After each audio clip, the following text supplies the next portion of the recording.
Olá a todos. Meu nome é Viviane Machado de Araújo. Eu sou farmacêutica, sou analista de laboratório aqui da Fundação Hemocentro de Brasília e atualmente estou lotada na gerência de hemovigilância. Então, hoje eu vou passar para vocês alguns casos clínicos referentes a reações transfusionais e os primeiros casos vão ser referentes a reações transfusionais imediatas.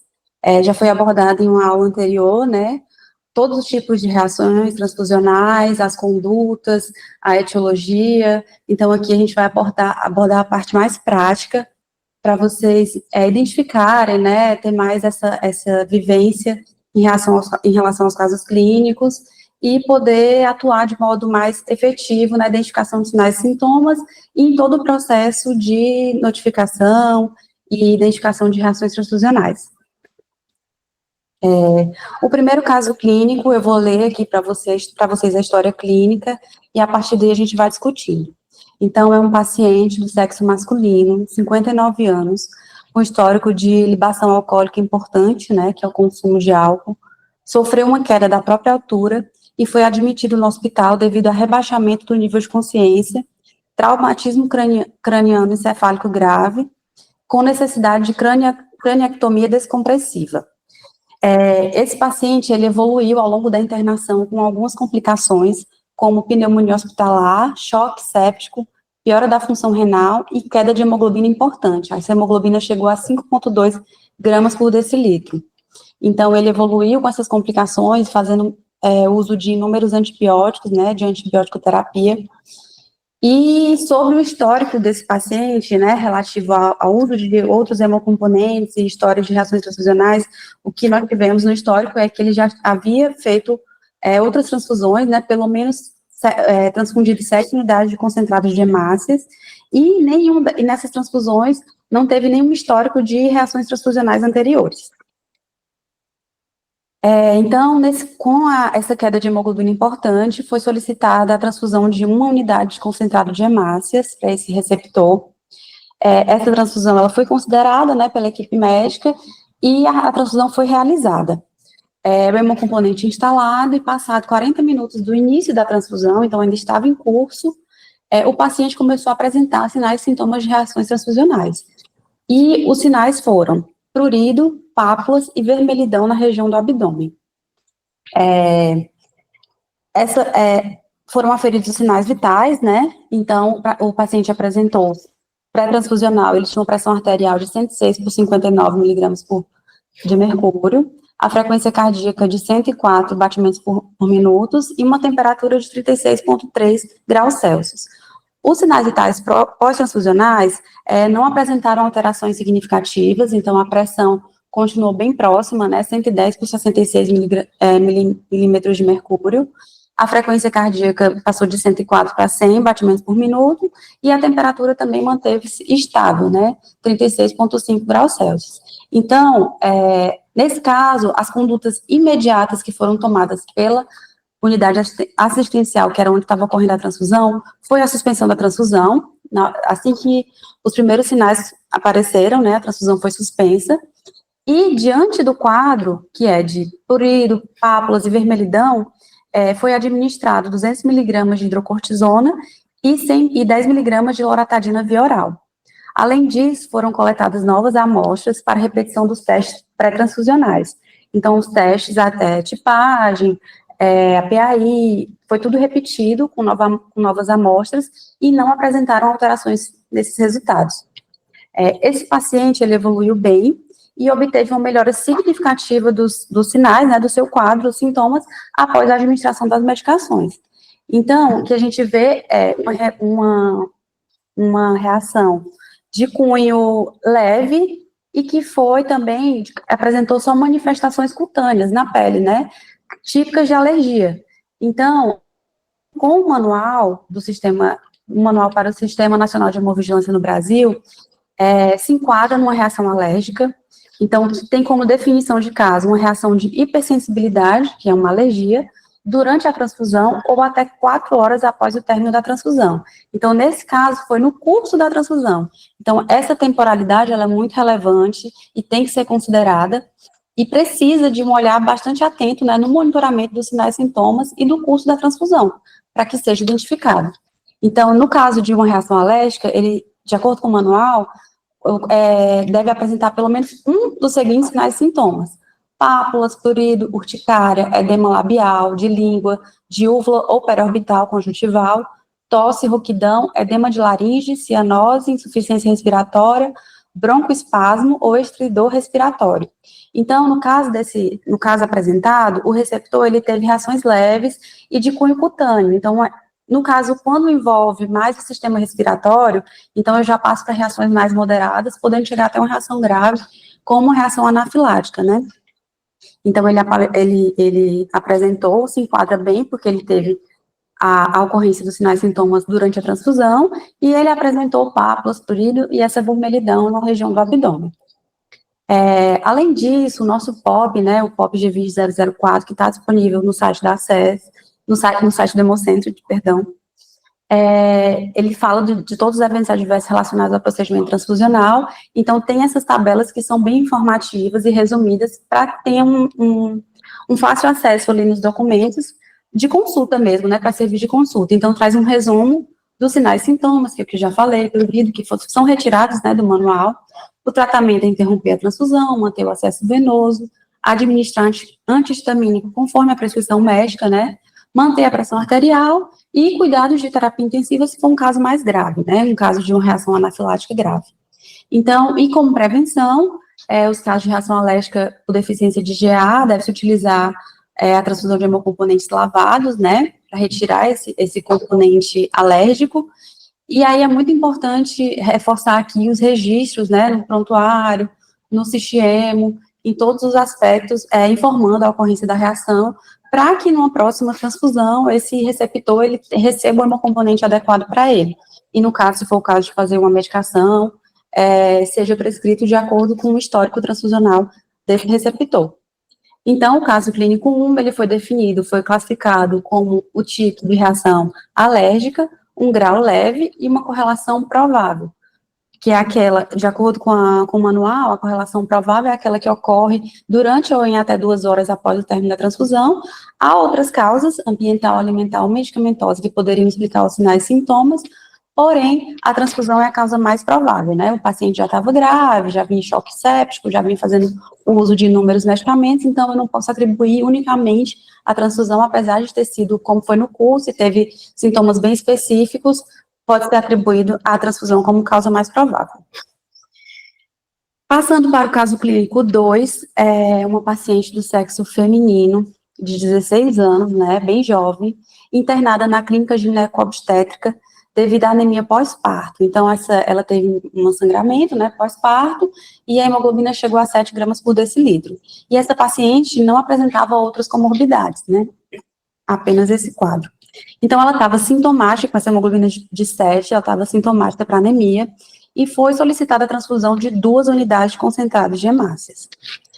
Quanto ao histórico transfusional dessa paciente, ela não havia tomado nenhum hemocomponente anteriormente, né, de acordo com os relatos e o cadastro no sistema, e também, consequentemente, não tinha nenhum histórico de reações transfusionais prévias, para fazer um preparo, né, ali que fosse necessário. Então, foi realizada a transfusão do primeiro concentrado de hemácias, e esse procedimento ocorreu de forma tranquila, sem nenhuma intercorrência. Durante a transfusão da segunda bolsa, então, finalizou a primeira, iniciou o segundo concentrado de hemácia filtrado, a paciente apresentou cefaleia, tontura e febre. E essa febre, ela foi medida, né, foi aferida, então a paciente apresentou uma temperatura pré-transfusional de 37,1, e uma temperatura pós-transfusional, né, na vigência da ocorrência da reação, de 38,5, certo? Então, é uma febre considerada leve ainda, mas já é um estado febril. E as condutas imediatas, no caso dessa suspeita de reação transfusional, interrupção da transfusão, a coleta de novas amostras para repetição dos testes pré-transfusionais, que também não foi observado alterações desses testes, então manteve-se os mesmos resultados pré-transfusionais, e é importante sempre frisar a necessidade de conferência, né, na vigência de uma reação transfusional, sempre reconferir os dados do receptor os dados da bolsa, a identificação, se está tudo correto, se está batendo, a validade do hemocomponente, né, refazer essas conferências para checar que está tudo certo, né, que o receptor está recebendo o hemocomponente que foi prescrito para ele. E, além disso, foi administrado dipirona via oral, conforme a prescrição médica, certo? Passado algum tempo, a paciente ela evoluiu bem e os sintomas cessaram após a medicação.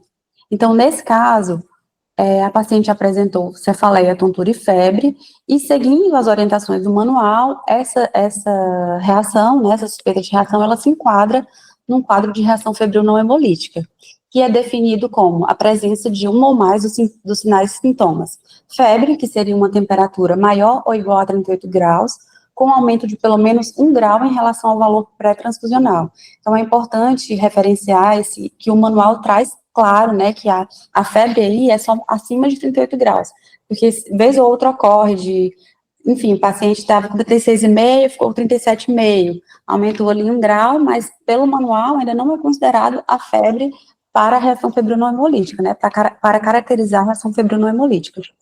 Então, eu trago esse destaque, além de tremores, calafrios e a ausência de outras causas, tais como contaminação bacteriana, reação hemolítica ou outra condição subjacente. É importante frisar, né, que existe é um diagnóstico clínico de exclusão, então eu tenho que excluir outras possíveis causas. Nesse caso apresentado, é realmente uma paciente sem comorbidades, que estava com um quadro sem nenhum caso de possível contaminação bacteriana, né, ou uma sepse, ou uma reação hemolítica, então foi uma reação bem característica de reação febril não hemolítica. E é importante também falar do tempo, né, que é aquela reação que ocorre durante ou em até 4 horas do término da transfusão, e pode vir acompanhada de náuseas, vômito ou cefaleia. Então, a paciente apresentou febre, né, que ela chegou a uma temperatura de 38,5, uma febre leve, apresentou também cefaleia e tontura. Então, após a medicação, ela teve os seus sintomas, né, melhorados, a paciente evoluiu bem, não teve outros picos febris, e, em muitos casos, a reação febril não hemolítica, ela cede espontaneamente. Então, se ela não fosse medicada, possivelmente, essa febre leve, ela cederia. Mas já é comum, né, assim que a paciente apresenta um paciente receptor apresenta um sinal, um sintoma ali, o médico já faz uma prescrição para cessar esses sintomas. E foi o quadro da paciente. Então, aqui também trazendo do nosso POP, né, o tratamento é a interrupção da transfusão, manter o acesso venoso com soro fisiológico, administrar antipirético, né, conforme a prescrição médica, e nos casos mais graves, né, que tem tremor calafrio persistente, administrar meperidina. E a prevenção é a transfusão de hemocomponentes desleucocitados após o primeiro episódio de reação febril não hemolítica. Por isso que é muito importante, reforço, né, os registros, fazer o acompanhamento pós-transfusional, fazer todas as anotações no documento do paciente no sistema, né, então deixar lá o histórico transfusional da paciente, de reação, e também é importante efetuar a coleta, né, de nova amostra para repetição dos testes, que foi o que aconteceu, para excluir fazer um diagnóstico diferencial e excluir outras causas.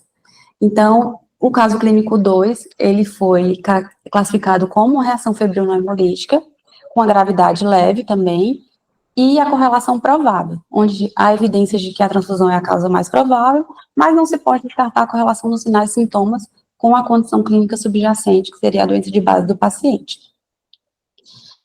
Agora, indo para o caso clínico 3, é um caso de um RN, um recém-nascido, do sexo masculino, de um bebê de 2 meses, né, com 5,9 kg de peso. Ele estava internado na UTI pediátrica, com o diagnóstico de bronquiolite aguda grave, e já estava necessitando de ventilação invasiva. Então, era um bebê com um quadro grave já na UTI, e ele teve uma queda de hemoglobina muito brusca em menos de 24 horas. Então, essa hemoglobina caiu de 12 para 8,2, e aí foi solicitado uma transfusão de concentrado de hemácia, e ele recebeu essa transfusão de uma alíquota de 60 ml de concentrado de hemácia intercorrência. Passados os dias de internação, esse paciente evoluiu com uma isquemia mesentérica, e ele teve a necessidade de abordagem cirúrgica de urgência, no qual foi feita uma laparotomia exploradora. E após a cirurgia, ele teve uma queda brusca também no número de plaquetas. Essas plaquetas chegaram a 15 mil. Então, o histórico transfusional dele é dessa transfusão de concentrado de hemácia, né, foi realizada essa transfusão sem intercorrência, então ele não tinha nenhum histórico de reação transfusional prévia. Então, foi solicitada, devido à queda, né, do número de plaquetas, do quadro clínico do paciente, foi solicitada a transfusão de uma unidade concentrada de plaquetas. Nesse caso, a Fundação Hemocentro de Brasília distribuiu uma unidade de concentrado de plaqueta por aférese para a AT na qual ia realizar o procedimento, né, o hospital. E o volume do concentrado de plaqueta por aférese era de 213 ml. Só que a gente tem que lembrar que o paciente, o receptor, é uma RN do sexo de 2 meses, com 5,9 kg de peso. E é importante ressaltar, esse hemocomponente foi transfundido na sua totalidade. Então, ele foi, no ato transfusional, a AT liberou uma bolsa de aférese completa, e o paciente recebeu um volume de 213 ml, sendo que ele tinha apenas 5,9 kg de peso. E aí é importante ressaltar que a dose de plaquetas em paciente recém-nascido é de 5 a 10 ml por quilo de peso. Então, se eu considerar que ele iria receber o volume máximo permitido, que seria 10 ml, era para ele ter recebido no máximo 60 ml, 59, 60 ml. E ele recebeu mais de 3 vezes o volume que era para a dose adequada para o receptor. Então, esse paciente, ele evoluiu com agravamento do quadro respiratório, apresentou dispneia, anúria, né, anasaca, que é aquele edema generalizado, e uma hipervolemia. E essa hipervolemia também foi verificada no balanço hídrico, que deu positivo, né, mais 303 ml, e os sinais vitais foram os seguintes: pré-transfusional, uma pressão de 111 por 59, pós-transfusional 68 por 31, então ele teve hipotensão. No caso de uma sobrecarga, né, ali de volume, pode ser até uma resposta, né, às vezes, normalmente cursa com uma hipertensão, mas nesse caso eu posso ter também uma hipotensão. A frequência cardíaca já foi de 171, passou para 168, né, pós-transfusional, não teve grande alteração, e a temperatura também, manteve-se estável, né, 36,5, pós-transfusional 35,4. Em relação aos resultados de exames laboratoriais, né, nós tivemos que nos pré-transfusionais a hemoglobina estava 10,6, o hematócrito 31,6, as plaquetas 15.000 e os leucócitos 7.600. E no pós-transfusional, a hemoglobina subiu um pouco, 12,1, hematócrito 38,3, a plaqueta teve um grande incremento por conta de um volume muito acentuado, né, então ele passou de 15.000 para 176 mil plaquetas, desculpa, e os leucócitos passaram de 21.000 de 7.600 para 21.100. Nesse caso, dessa reação, como ela foi transfundida na sua totalidade, eu não tive, né, não foi possível interromper a transfusão ali. Essa reação, ela só foi verificada depois, né, quando o paciente apresentou todos os sinais e sintomas após, né, realmente a transfusão do hemocomponente por completo. E aí, quando foram checar a requisição transfusional, os dados do receptor e do hemocomponente, foi verificado que o receptor recebeu um volume muito a mais do que era prescrito para ele. Apesar de que na prescrição estava uma dose, mas na AT, cabe também a AT verificar, estava prescrito uma unidade plaqueta, considerando uma unidade randômica, né, mas foi distribuído uma aférese para o recém-nascido, então caberia a AT ali calcular a dose adequada para o receptor e fazer uma alíquota, né, e transfundir a alíquota correspondente. Então, foram coletadas amostras para repetição dos testes pré-transfusionais. Esse paciente já estava com ventilação mecânica invasiva, então ele continuou, né, mas foi necessário aumentar a dose de adrenalina e foi administrada furosemida de forma contínua, que ele já vinha fazendo uso de furosemida, mas foi necessário a administração contínua. Então, esse paciente, ele evoluiu com gravidade e foi necessário ser transferido para outra unidade hospitalar que tivesse um suporte dialítico, né? Então, ele necessitou de uma hemodiálise, porque ele estava com um volume acentuado, né, no corpo e com anúria, né, sem fazer xixi, sem urinar, então esse volume foi necessário ir para a terapia dialítica.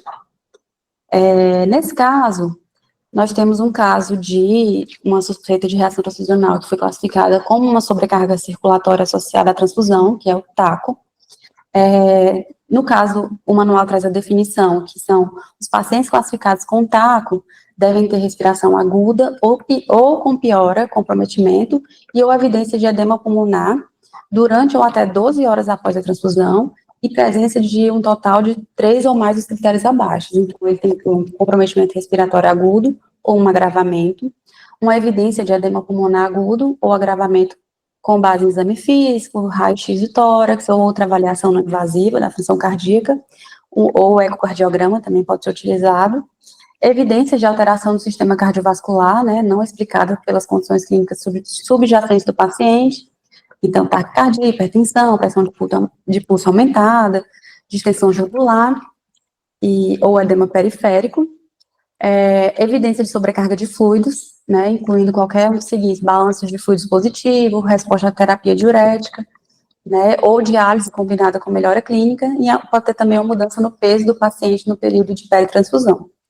E também o resultado de um biomarcador relevante, né, que é o BNP, o peptídeo natriurético tipo B, acima do valor de referência da faixa etária, superior a 1,5 vezes o valor de transfusão. Então, nesse caso apresentado, foi o receptor, né, que foi uma RN, ele teve um agravamento, porque ele já estava com um quadro respiratório ali comprometido por conta da doença de base, né, que é a bronquiolite aguda, e ele teve também um edema periférico, né, já estava muito edemaciado, e uma evidência de sobrecarga de fluidos, né, um balanço hídrico positivo, né, que foi evidenciado também nos resultados. Então, foi caracterizado como um TACO, né.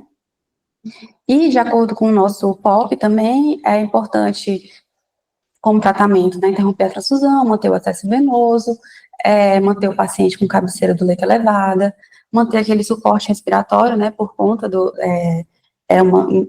uma da dispneia, enfim, oxigenoterapia, nos casos necessários, e uso de diurético venoso. E a prevenção é a transfusão lenta, né, principalmente em crianças, idosos e pacientes com disfunções cardíacas e renais, respeitando o limite máximo de 4 horas para cada hemocomponente, e para pacientes com risco aumentado de sobrecarga circulatória, realizar a transfusão em alíquotas quando possível.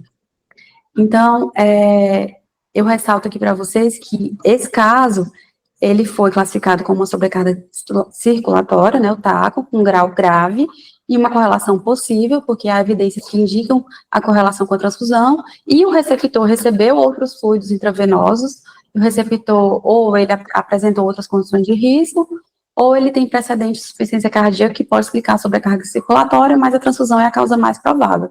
Então, foi sabidamente um volume administrado muito maior do que a capacidade, né, do que a reserva cardíaca do receptor.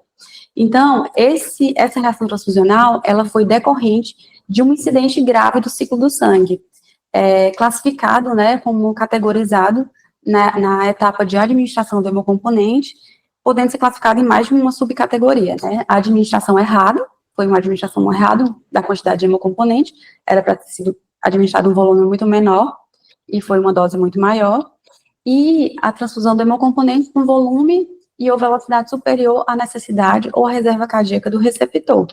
Então, aqui eu reforço, né, para quem está na ponta, que está no ato transfusional, a necessidade de conferência, de checagens, de aplicar todas as barreiras possíveis para resguardar a segurança do ato transfusional.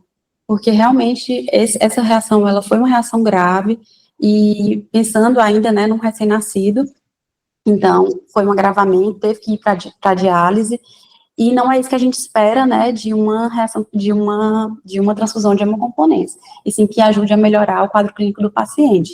Então, fico alerta aqui, né, para a identificação dos sinais e sintomas, além de todas as checagens possíveis, duplas checagens e conferências, antes de realizar a administração de hemocomponente, para evitar qualquer erro, tanto pelo pessoal que prepara o hemocomponente, né, pela equipe técnica que prepara o hemocomponente, quanto pela ponta, né, a unidade assistencial, que também tem que fazer as suas checagens, tem que conferir nome, volume e tudo que está sendo administrado, porque é uma responsabilidade compartilhada. Então, considerações sobre esse caso, não foi realizado um raio-x, que no caso de uma sobrecarga circulatória é importante, né, tendo evidência, né, dessa reação, para verificar realmente na imagem radiográfica a presença de edema agudo do pulmão, né, a hipertensão atrial ali do lado esquerdo. Também trago como obrigatoriedade dupla checagem, né, no ato da liberação do hemocomponente, bem como na instalação, que é o que eu já falei anteriormente, e muita atenção à administração de hemocomponentes em pacientes que são extremos de idade, né, como recém-nascidos e idosos, ou aqueles que têm um comprometimento cardíaco, renal, que é necessário uma atenção redobrada, né, para evitar esse tipo de ocorrência. E é importante também ressaltar que o TACO, né, ele é muito confundido com TRALE, então tem que haver esse diagnóstico diferencial com TRALE, né, que são síndromes respiratórias ali que cursam com essa dispneia, mas que têm bases totalmente diferentes, né, então no TACO eu tenho essa sobrecarga de volume, no TRALE eu já tenho mais uma complicação inflamatória, né, então por meio de várias manifestações e do raio-x eu posso fazer esse diagnóstico diferencial. E é isso, obrigada.